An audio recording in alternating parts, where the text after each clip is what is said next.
Hello. This lesson is on section 2.1, part 1, functions. So we have some definitions first. Very important definition. The domain is the set of x coordinates in a relation. And the domain is the set of x coordinates. Those are also known as the input or the independent variable. So the domain of a function is a relation that has a unique definition. So the domain of a function is the set of all the inputs for the function. That means it's the set of all values that if you put it in the function, it'll spit out a number as opposed to does not exist. So the domain is the set of all those inputs that work for the function. So we'll have a first example here. This is function notation, f of x equals x squared. And usually the domain for x squared, you can put negative numbers in there, you can put positive numbers in there, fractions, and it'll give you a number. So usually the domain for f of x is all real numbers. But sometimes we might restrict that domain and state it explicitly. So this time, I just want to use this function rule where whatever I put in, I'm going to square it, and that's the output. And the only things I want to put in are the numbers between 0 and 5, including 0 and including 5. So that's when we state the domain explicitly. So for this particular problem, instead of the domain being all real numbers, the domain in interval notation will be all the numbers from 0 to 5, and the brackets mean that we would include 0 and 5.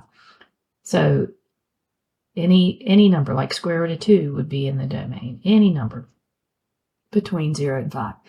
Okay, now the range is the set of y coordinates. That's x coordinates have a y coordinate partner.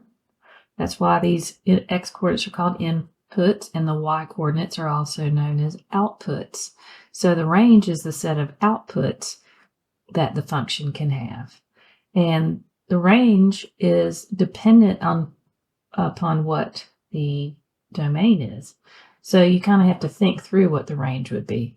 And so I'm going to think through this, and I know what this looks like. This is an increasing function. So when you have just a purely increasing or decreasing function, you can just put the lowest value in.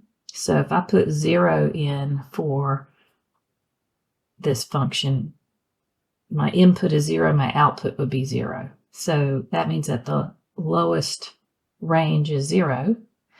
And then if I put the biggest number that the domain could be, 5, and if I put 5 into the function, then the rule is whatever you put in, you're going to square it, and out will come 25. So my range is all the numbers from 0 to 25. If I graph this, then it's going to look like this. So we have 0, 0, and 5, 10, 15, 20, 25, and 1, 2, 3, 4, 5. So we know we have those 2 points, but I just want to make sure we understand that it's more than just those 2 points. So we'll do that with a table. So you can always find ordered pairs, and we have an explicitly stated domain from 0 to 5. So I'm going to find values from 0 to 5. So if you put 0 in there, you get 0. If you put 1 in there, 1 squared is 1. If you put 2 in for x, you get 4. If you put 3 in for x, you get 9. So input, output, input, output. If you put 4 in, you get 16. If you put 5 in, you get your 25. So I can sketch this half of a parabola here. I'll put, this is 1 over 1, and then 2 over 4, or over 2 up 4, and then 3, we got to go up 9. We're counting by 10, or by 5, so that would be 3, 9. Then 4, 15, that would be 4, 16 right here, and then you've got your 25. And it's more than just the discrete numbers here, 1, 2, 3, 4, 5. It's all the numbers in between 0 and 1, right? So we'll connect the dots, and that tells me that there's an infinite amount of points between 0 and 5 in the domain. All right. So now let's talk more about function notation. Function notation, if x is an element or inside the domain of f, then f of x, now I've been reading it that way, f parentheses x means f of x. So x is the input and f of x is the output. So y is f of x because y is the output. So it's a new way to think of x and y. We can think of the order pair x and then f of x, input, output. So f of x means the function f, and I like to say that the function f gives you a rule that you're supposed to apply to whatever you put into the function, and that's what it means to evaluate. So f parentheses x does not mean f times x. If you're given x, then you're given an input, you're tasked with finding the output y, and y is f of x. If x is a number in the domain, what it means to be in the domain is it means that it has an output. It has a y coordinate partner. If it doesn't have a y coordinate partner, then it's not in the domain or an output partner. Okay. Evaluating a function. In the definition of a function, the independent variable x, or the input x, plays the role of a placeholder. For example, the function f of x equals 3x squared plus x minus 5 can be thought of as f of whatever you're going to put in. You are supposed to put something in, square it, and then multiply by 3. Put that same thing in, and then add that term plus that term minus 5. So to evaluate f at a number, we substitute the number in for the placeholder. So here's some examples. And before we get into it, just want to remind you that you have to remember the understood 1. So I really encourage people writing that 1. In other words, anytime you see x, you would put a 1x, or especially if you see a negative x, it's probably a good idea to make that negative 1x. And you have to use the order of operations that we have memorized. I call it PEMDAS. So we have to do whatever in the parentheses first, and then the exponents. And then we multiply and divide from left to right. So it's possible that we might divide before we multiply. And then we add and subtract from left to right. So it's possible we might subtract before we add. But the key is you always do your multiplication and division before you add or subtract. So P is parentheses, but it's also any kind of grouping symbol, which it might be parentheses, it might be something under a radical. And E is exponents. All right. So if we wanted to find f of negative 2, and here is our rule, f of x equals negative, and I'm going to put that understood 1 in. That's a very common error, those negatives. So f of x is negative 1x squared plus 6x plus 1. Then what that means is we're going to substitute negative 2 where we see x. So I wrote that negative 1 down because it's a very common error. And then x is negative 2. We're going to square it. Plus 6 times negative 2 plus 1. So this is called evaluating the function. Now the reason that I put this negative 1 in is because if you don't, some people think that means a negative times a negative is a positive. But remember, you have to follow the order of operations. So the order of operations says we're going to have to square, use the exponent before. So that negative 1 will be dealt with in a little bit.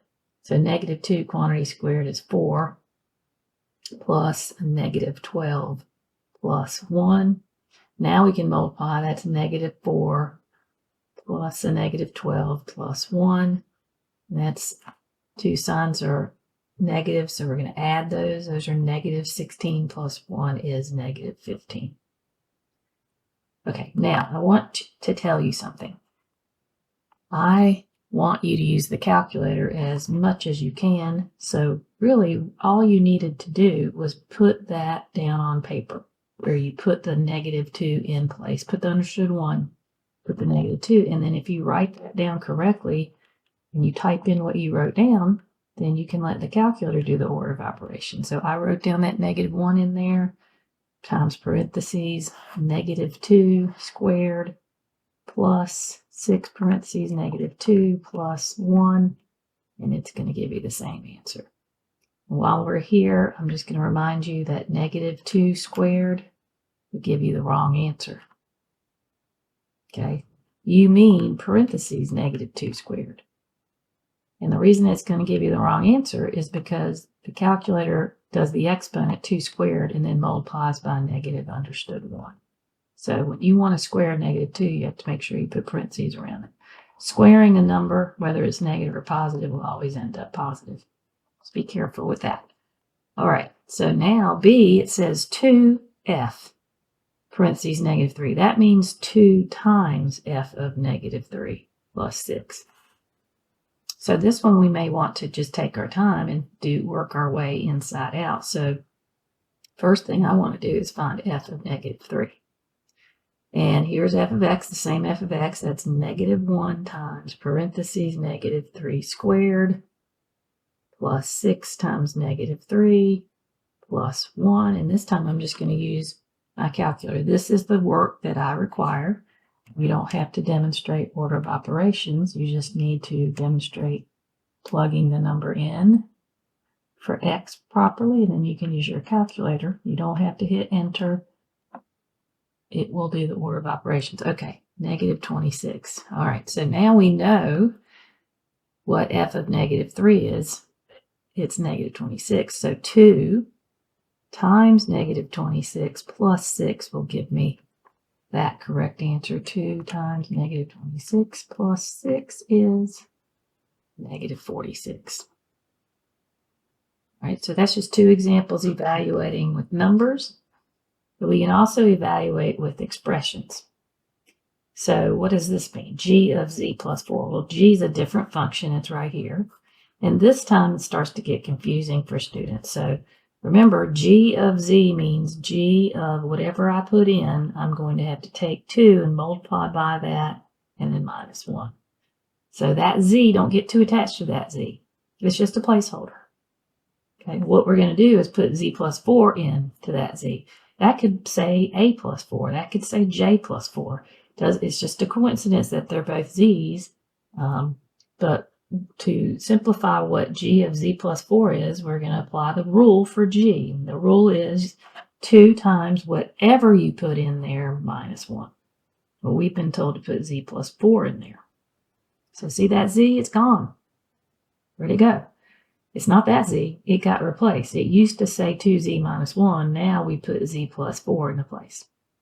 So now we have to simplify, so we'll distribute. So that's 2z plus 7, and they are not like terms. And so sometimes when you evaluate a function, you'll end up with just an expression.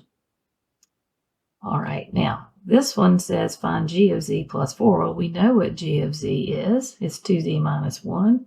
So I'm going to substitute 2z minus 1 here, and then add 4. When I substitute, I like to just put parentheses around it just to check. If there's no negative in the front, then you're adding. So those parentheses really aren't needed. So that's just 2z plus 3 when I add those two like terms together. Okay, flip over on the back and you've got some to try. So pause the video, try these, and then come back and check your answer. All right, so g of -3 would be -3 minus 4 over 2 times -3 plus 3. We're not solving, we're evaluating. That's -7 over -6 plus 3 is -3. And a negative divided by a negative is a positive, so 7/3. Okay, now here we have 2 times f of -4, so I'm going to find f of -4 first. And I understood 1 there, -1 times -4 squared plus 4 times -4 is, you could use your calculator, in fact I am, that's -16 minus 16 is -32. That's only step 1. Okay, so now 2 times that, so 2 times -32 plus 6 would give me negative 64 plus 6, negative 58. All right, how'd you do on this one? F of x plus 3. All right, now this one you might need to watch me do. We didn't do one like this before. All right, there's an understood 1, negative 1, so be careful about that. So that's negative 1 times parentheses x plus 3 quantity squared plus 4 times x plus 3.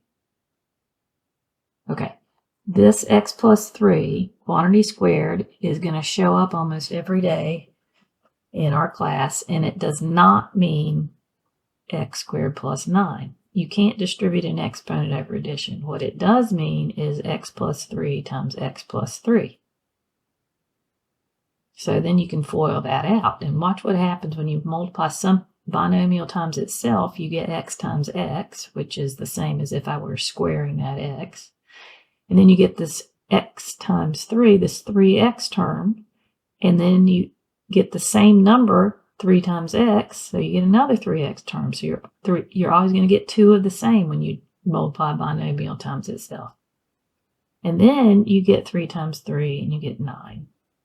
And then you add your like terms, and you get x squared plus 6x plus 9. That's called a perfect square trinomial. That happens every time you have a binomial squared. So I like to teach my students a shortcut called square double square.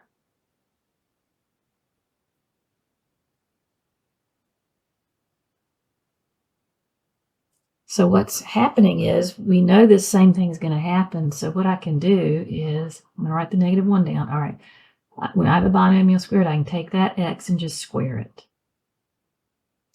And then multiply that x and 3 together and get 3x. But you know you're going to have 2 of them, so you double it. That means you multiply it by 2. So that would be 6x. So you square and then multiply and double. And then you take that 3 and you square it and you get 9. So I like to use square double square there. Then you would distribute this 4. That's 4x plus 12. Now you come back and distribute the negative 1. That's negative 1x squared minus 6x minus 9. And now we're going to add like terms. So that's negative 1x squared minus 2x plus 3. All right, this next one, f of z plus 3. F of z is negative 1x squared plus 4x. And we're just supposed to add 3 to that. And there's nothing in the front to distribute, so that's just negative 1x squared plus 4x plus 3. Okay. Try 1. See if you know what to do with 2, 3, and 4. I'm going to continue. You can pause me if you want. So g of 6 means, here's your g function, means put 6 in place of x, and that would give me 36 plus 3, or 39. You can use your calculator at all, anytime. And then g of negative 6 would be parentheses negative 6 squared plus 3, which also gives you positive 36 plus 3, which also gives you 39. So when you square a negative or a positive, it's always going to end up being positive. Both times we get positive 36, and then add 3, you get 39. All right, this one is different. For the first time, see, these are inputs, and you had to find the output. But this time, I don't know the input. I'm giving you the output. So I call these output-input questions, and I call these input-output questions. And the way the function works is it's much easier if you're given the input, plug it in, and out comes a value. You can pick up your calculator. But these output-inputs are always going to take a little more work. All right, so this is what you would have to do. You have to say, well, g of x equals 1, but g of x is x squared plus 3. So you have to set up an equation. X squared plus 3 equals 1. And then you have to know how to solve that. So if you subtract 3, you're going to get x squared is equal to negative 2. Now, we haven't may not learn this yet, but this square, we can get rid of it by taking the square root. And some of you may remember that you can't have a negative under the radical. So I'm going to write down what x is. It's not a real number. Okay, so what's happening here? You can't leave that. You have to anticipate. You have to interpret this. And so what's happening is that there is no solution. Why is that? Well, if I happen to know what x squared plus 3 looks like, if I were to graph this function, it would be up 3 and it would be a parabola like that. And also, that's if I graph that side. Then if I graph that side, put a y in front of it, that's y equals 1. So this is a graph of y equals x squared plus 3. And this is a graph of y equals 1. And you can see that they don't intersect. That's why it's no solution. Furthermore, the range of this starts at 3 and goes to infinity. So 1 is outside the range. And so sometimes that'll happen. Not very often, but that is our good first example. Let's see what happens when we try it again. So this time we have x squared plus 3. This time it equals 6.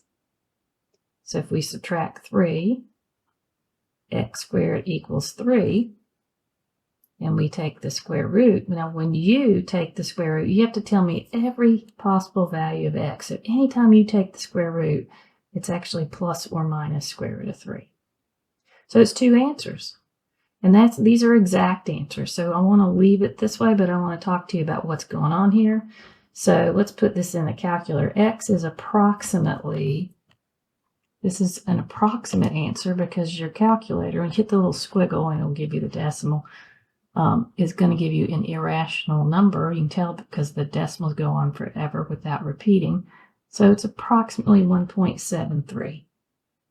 So why are there two answers? Because x is 1.73 approximately or negative 1.73. So again, what's happening is you've got this quadratic, and that's y equals x squared plus 3 on the left, and then y equals 6. That's y equals 6, and you can see that it's intersecting at two places, once at negative 1.73 and once at 1.73. So that's the other interesting thing about input questions is sometimes you can have more than one answer.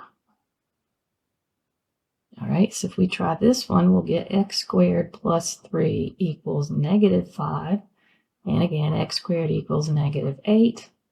You take the square root, you end up with a negative under the radical. And again, that would be down here, y equals negative 5. So again, that's no solution.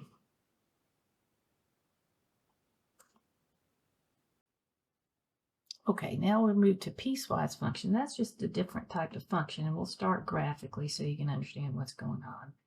Piecewise functions are defined differently for different parts of the domain. So this is one function.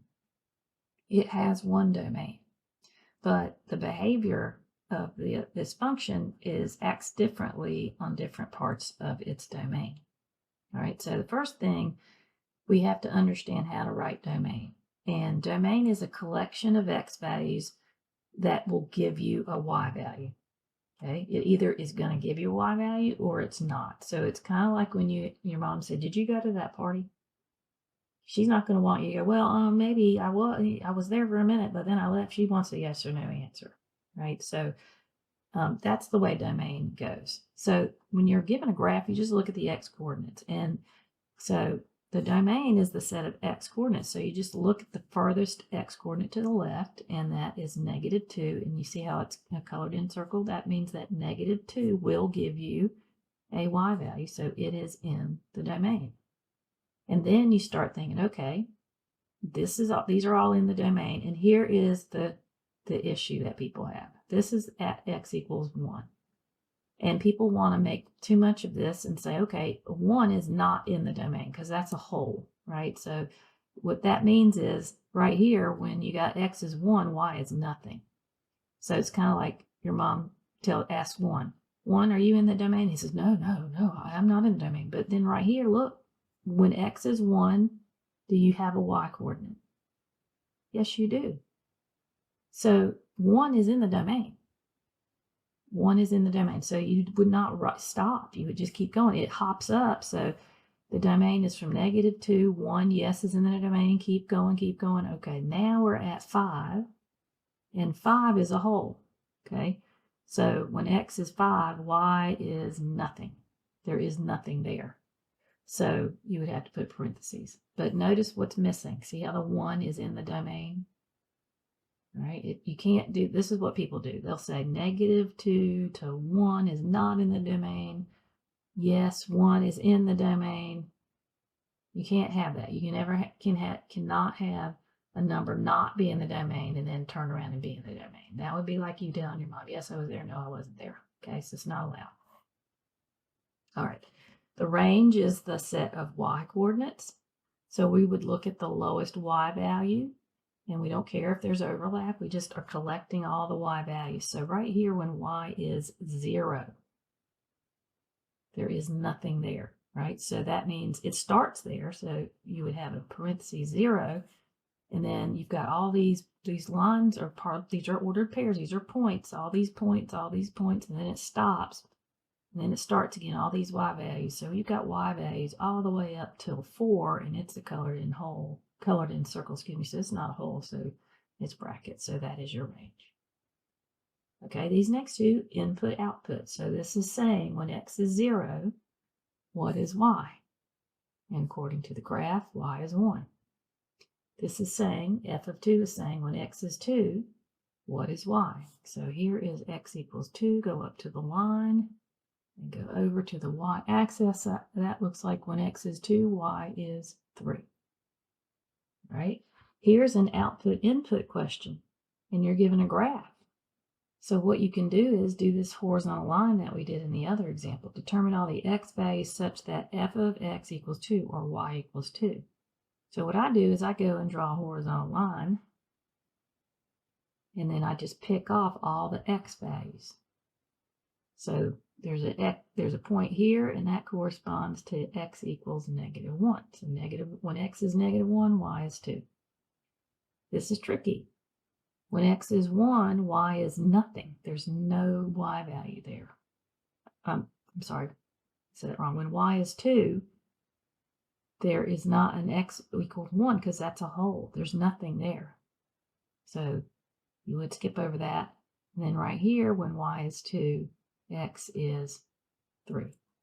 So when x is -1 or 3, y is 2, but not x equal 1 because there's a hole there. All right, you can pause it and try these. Okay, you paused it. You're ready to check. Did you get the domain right? All right. You might want to repause it because I have to tell you this. This is a domain Desmos graph, and so it just cuts off. When it just cuts off instead of with a point, it just means that it goes on forever and ever. So let's do that. Okay, you can repause it now if you want, if it's going to change your answer. Okay, so the domain goes from -infinity to 0. And then again, you don't stop. 0's in the domain, and so is everything after it until you get to 2. But you still don't stop because it keeps going. See, there's a break in the graph, but there's no break in the domain. These are all yes, I'm in the domain. Yes, I'm in the domain. Yes, yes, yes, yes, yes, yes, yes, yes, yes. So the domain is actually -infinity to infinity. All right, the range is the set of y coordinates. So you look at the y-axis, and the lowest y value I see is 0, and that is a point. Okay, so that means that when y is 0, x is 2. So 0 is in the range. And then you just keep going up, and we've got all of these y values that are in the range, and it goes on forever and ever. It doesn't really matter what's happening here. So range is from bracket 0 to infinity. Next one, f of -4. That's this point. When x is -4, y is 2. F of 2, when x is 2, that's a hole there. When x is 2, y is 4. And lastly, determine all the values x such that y equals 1. So I'm going to draw a little horizontal line so I can see where my x values intersect. Right here, that looks like -3. And then right here, that looks like -1. Okay, so that's graphing, would give domain range given a piecewise function graph. But now what we have to do is we have to know how to graph these on our own. Okay, so this is what a piecewise function written out looks like. All right, and here's how you read it. This is the domain split right here. So you really read that first. And so what it's saying is that when x, the numbers, are less than or equal to 1, then your piecewise function is going to behave like this parabola. And when the numbers are greater than 1, then your piecewise function is going to behave like that line. Okay, so I've got a table here to try to explain how you do this. So I wrote down you're going to use f of x equals x squared when x is less than or equal to 1. And you're going to use f of x equals 2x plus 1 when x is greater than 1. Okay, so we'll start by putting some points in. We'll put maybe -2, -1, 0, 1, 2, 3, and 4. And I just picked those randomly, a couple of negatives, a couple of positives. So what this is saying is that when x is less than or equal to 1, you're going to use these.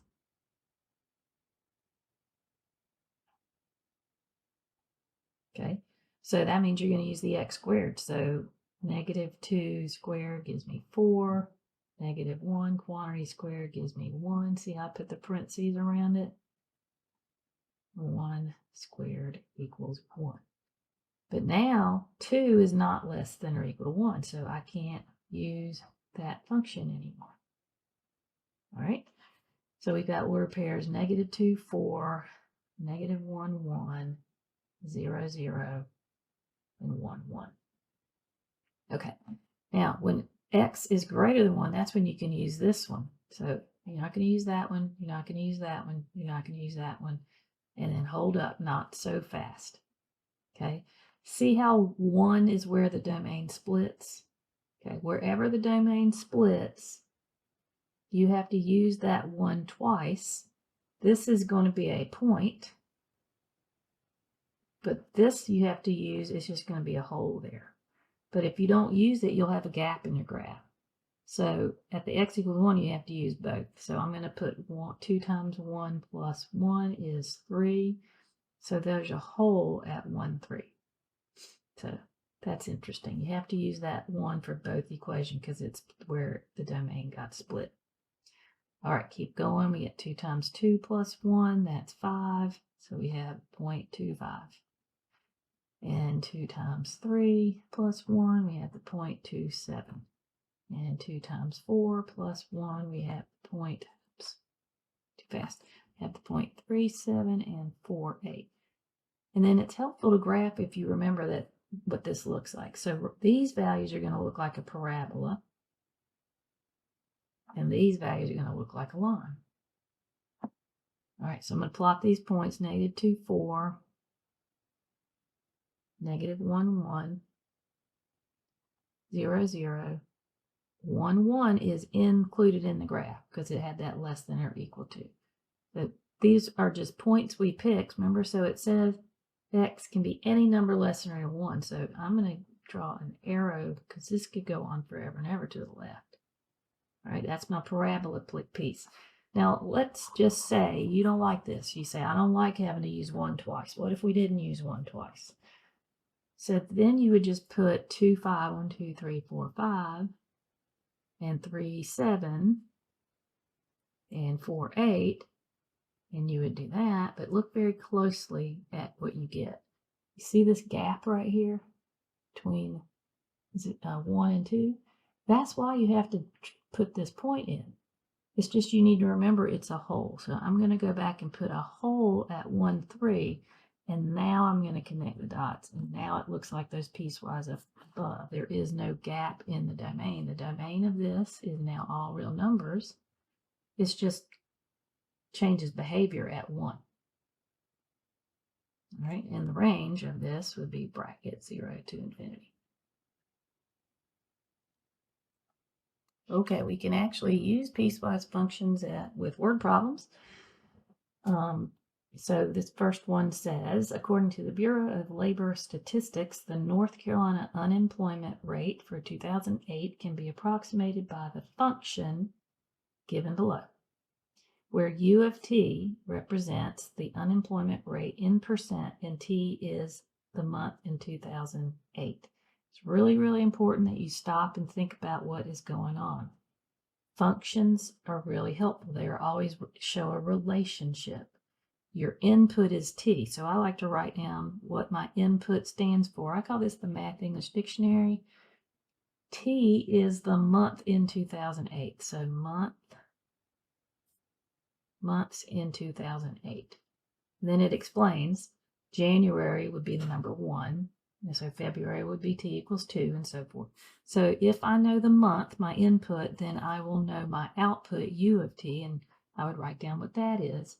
So this function represents the unemployment rate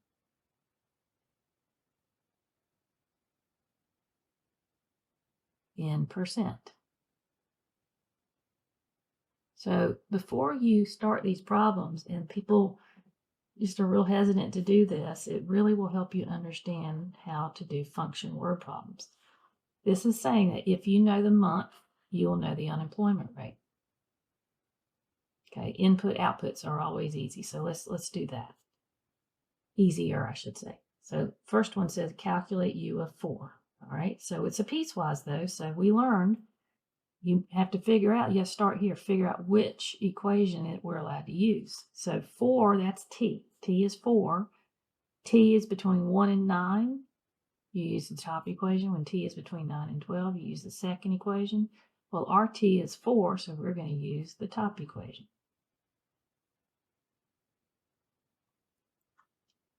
All right, so this is just plug and chuck, input, output. So U of 4 equals, all right, 0.28 times 4 plus 4.44 is 5.56. Now, when you have a word problem, every answer has a unit. So that's another reason why this Math English Dictionary is so helpful, because it says that this represents the unemployment rate in percent. So 5.56%. Okay, so if we were interpreting this, which is always the second part, T is 4. What does 4 mean? It's the month in 2008 where January is 1. So January, February, March, April. So in April, so you just turn everything back into a sentence, get rid of the math. This is unemployment rate.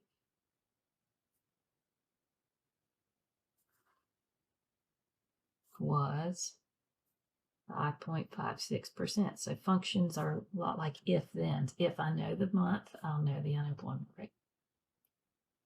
Okay, then B says use functional notation to approximate the North Carolina unemployment rate for December. That means that T would equal 12 and calculate that value.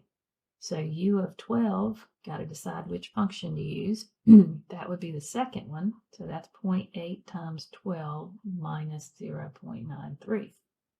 So U of 12 equals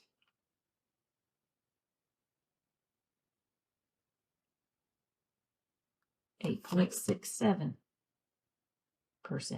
Everything has a unit. Okay, now it gets harder again. These output inputs are always a little harder. Look at C. It says when, right? So that means we're looking for T. That's our input. We're looking for our input. When was the unemployment rate? 6.12%. So they're giving you the unemployment rate, and you need to find T. Now, this is where it gets hard for piecewise. I don't know which equation to use because I don't know what T is. So sometimes you have to do both. So I'm going to do that. So 0.28T plus 4.44 equals 6.12, or 0.8t minus 0.93 equals 6.12. Got to check them both. So if I do this one, I subtract 4.44 from 6.12, I get 0.28t equals 1.68. And if I divide by 0.28, I get t equals 6. Well, how do I know if that's right? Well, this was equation 1. And equation 1, we're told, has to be between 1 and 9, and t is between 1 and 9.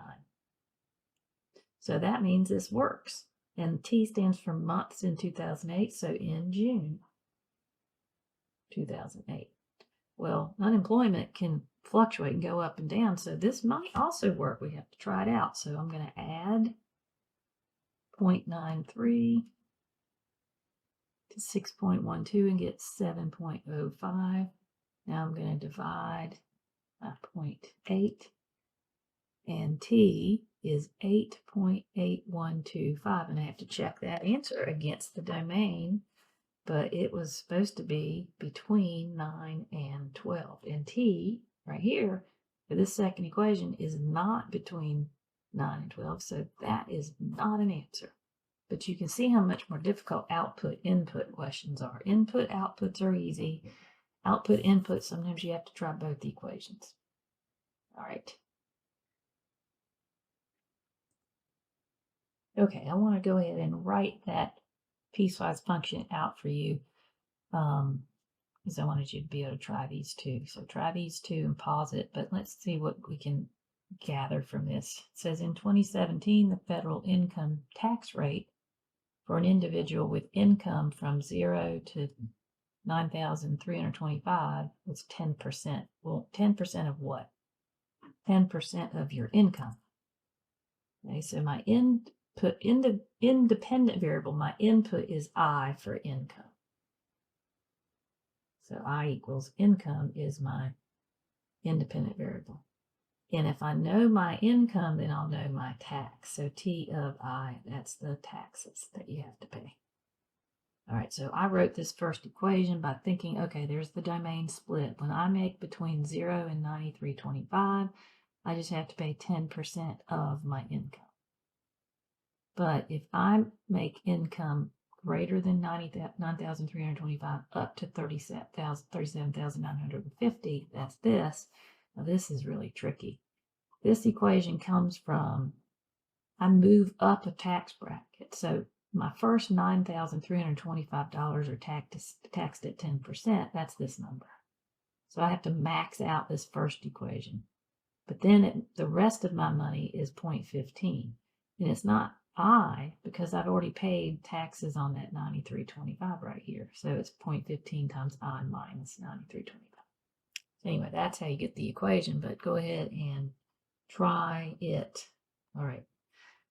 So how much tax is owed? So we're looking for T when I'm given income is 12,000. First thing we have to do is decide which equation. 12,000 is in between 93.25 and 37,950, so we're going to use equation 2.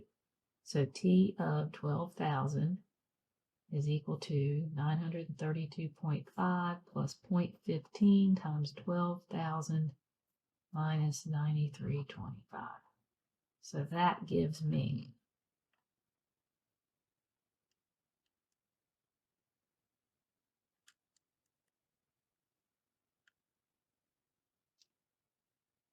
to pay $1,333.75 taxes. The second one, it says, what is the gross income? So that means we're looking for I when taxes are $850. Okay, now, sometimes you can think through this. Like the other one, I had to choose both equations. But what's happening here is we know that when you make $93.25, you have to pay $932.50 in taxes. And so since this $850 is less than that, I know it's going to be equation 1. So I'm just going to set 0.10I equal to 850. Divide by 0.10. and T and I, my income would be $8,500. Okay, so that's piecewise functions.